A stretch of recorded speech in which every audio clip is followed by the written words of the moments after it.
up, y'all, and welcome back. Well, welcome back if you're new. If you've been here, then it's just welcome. Y'all already know the vibes. You can tell by the title below, this is a close encounter video. If you like this type of content, give it a thumbs up. Leave anything in the comments.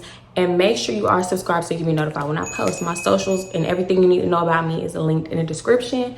Without further ado, let's just get right into the video.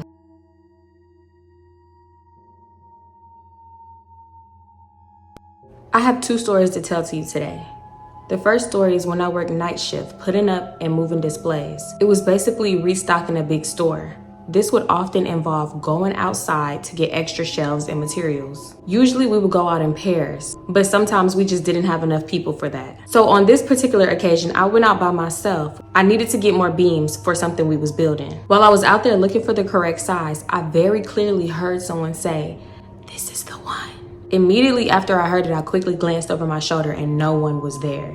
No one else was even outside. On top of that, it was freezing cold outside, so the people who did work night shift was sticking inside the building. Even still, when I took a look up at the beam, it was indeed the one that I had needed. I said, "Thank you," out loud and hightailed it back inside because I'm not sticking around to see whatever that was. Listen, I don't know if it was a ghost, the face, some weirdo on my subconscious or what, but I was not sticking around to find out.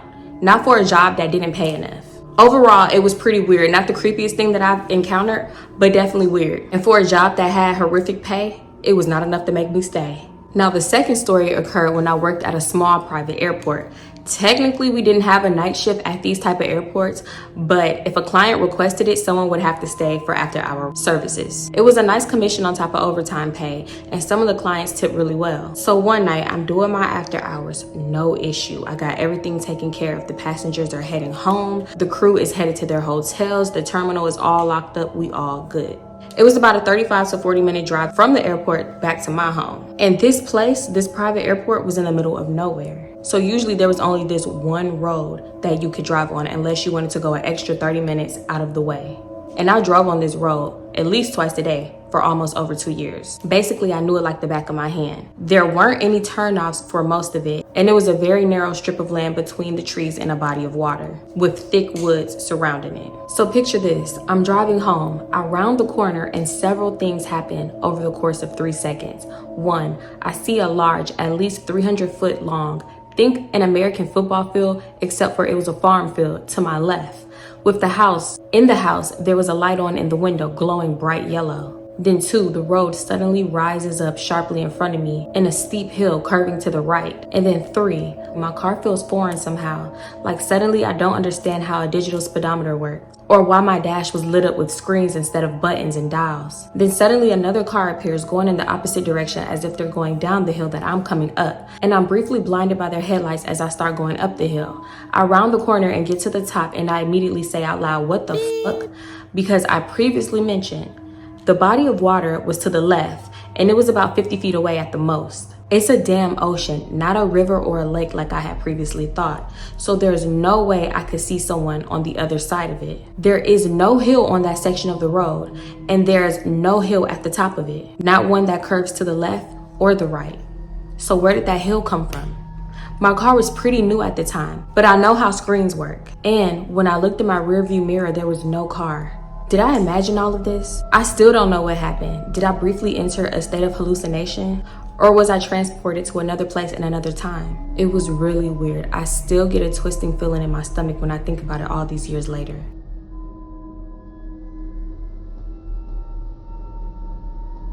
So this happened about 17 years ago.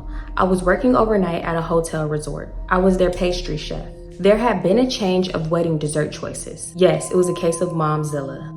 So it was about 2:30 to 3 a.m. and I'm switching over ovens for another round of baking. After that, I had stepped out for a smoke break. I hear a very loud bang, like a wall being hit with a baseball bat. I go back inside and it was absolutely nothing out of place. I figured something had fallen, but I couldn't see anything out of place or realize what had fallen at the moment. So I started working on some other desserts for the party. I went over to check the ovens. At this point, I had heard something and saw something from the corner of my eye. We had these big 8 master locks on the walk-ins because we had some issues with the overnight security and theft. So locks were put on the walk-in ovens as well as the freezers.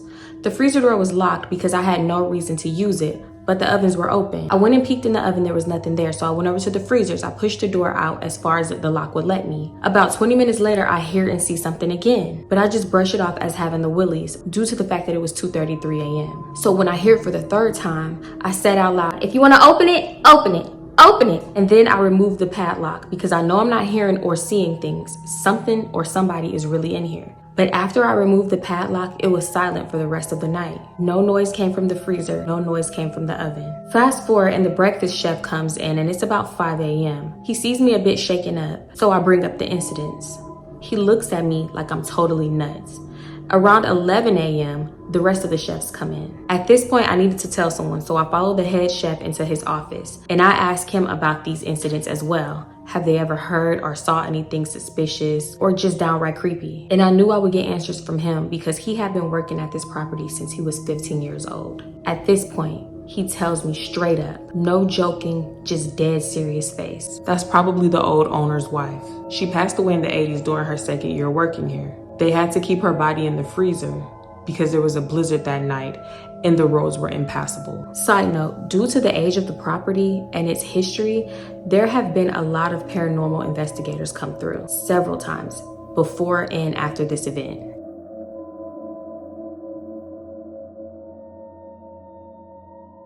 This didn't happen to me, but it was told to me by my last job's shift leader. So, our longtime foreman of a popular manufacturing company, we'll call him Miguel for the sake of the story, was always the last guy out of the building after his shift had ended. Usually, he would meet up with Joe, the day shift guy. He worked in a production office and he would give them a brief rundown of the status of pertinent information relating to the work before heading home. Sadly, Miguel passed away a couple of summers ago, and that's when Joe took over training his replacement. So they began working the night shift, and his replacement we'll call Rick. Once Rick was trained properly, Joe went back to the day shift and his regular routine. Joe swore up and down that in the early hours of the morning, while Rick and him was in the production office, the doors had swung open. They would swing open multiple times throughout the night. He said him and Rick usually shrugged it off, but it kept happening for weeks at a time. As the nights went on and progressed, the guys would say they began to see shadows passing them by as they worked. They would turn around only to find no one behind them. There was also a picnic table under a tree. It was in the employee parking lot, and that's where Miguel used to take his smoke breaks, and the guys swore sometimes they could see somebody over there smoking. So me, myself, I don't work there anymore, but every now and then I still get a call from Joe with a new tidbit saying that him and the guys always see Miguel walking around or the smell of smoke. I don't know if Miguel is haunting the place, but from the sound of it, there's definitely some paranormal activity going on.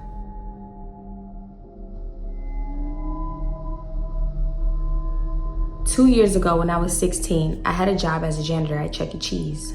And I would usually work the night shift cleaning up messes on the floor and wiping tables for the next day. So one night, I'm doing my usual business and I'm getting ready to lock the place up. I hear a loud bang coming from one of the rooms. Now I was spooked out because there's only two of us working there.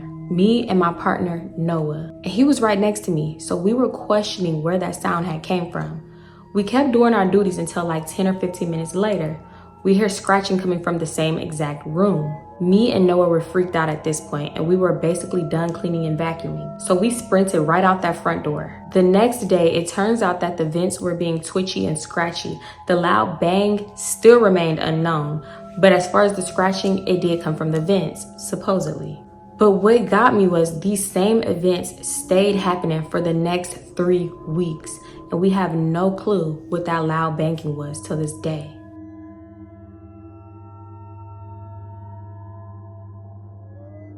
At this time, I was around the age of 22 and I worked in a prison. When I was new, I was working overnight in a housing unit that had seen a lot of death. Well, on this day, it was well after midnight and all of the offenders were supposed to be in their cells. Since this was a medium security prison, the offenders could leave and access their communal bathrooms during the night. At this point, it's 2 a.m. and I'm doing a head count.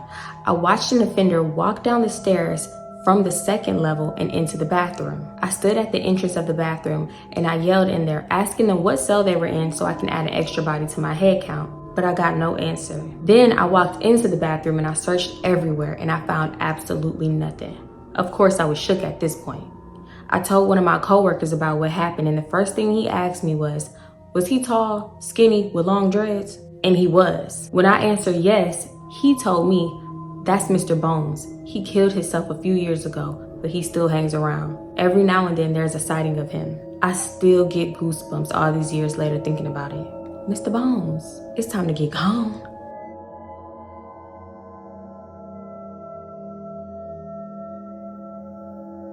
One night I had worked overnight at a prestigious country club.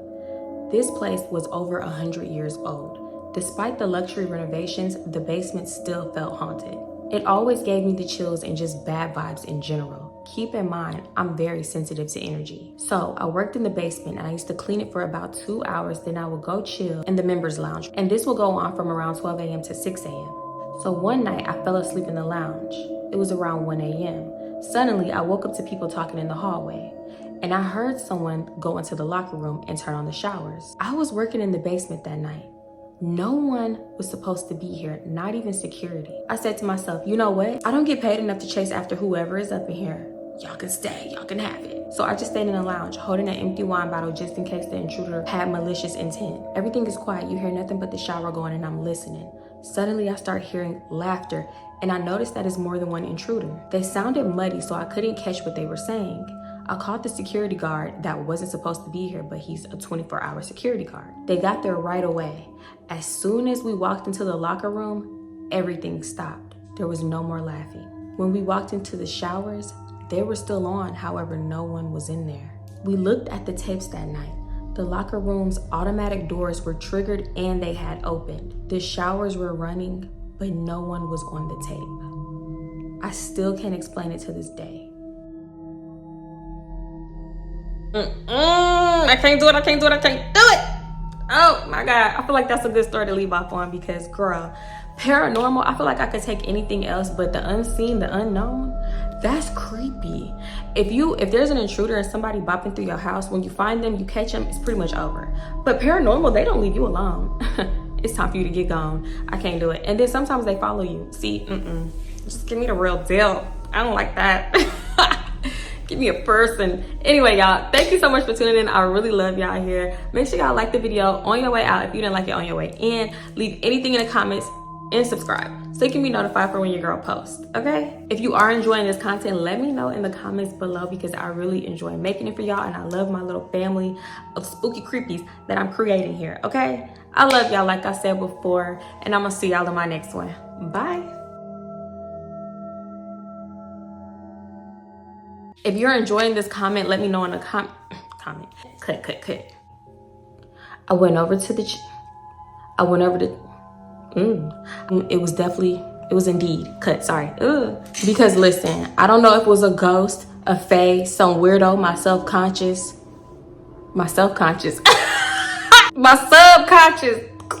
Listen, I don't know, it would 5 to 40 minutes, hold on, Marlo. And I'm briefly blinded. No, why? Now for time's sake purposes, oh, Mr. Bones, you still want to be in prison? Didn't you do that to get out of prison? Now you still hanging around? I'm sorry, prison is just not somewhere you hang around after you do that. It's time to move on. You knew that.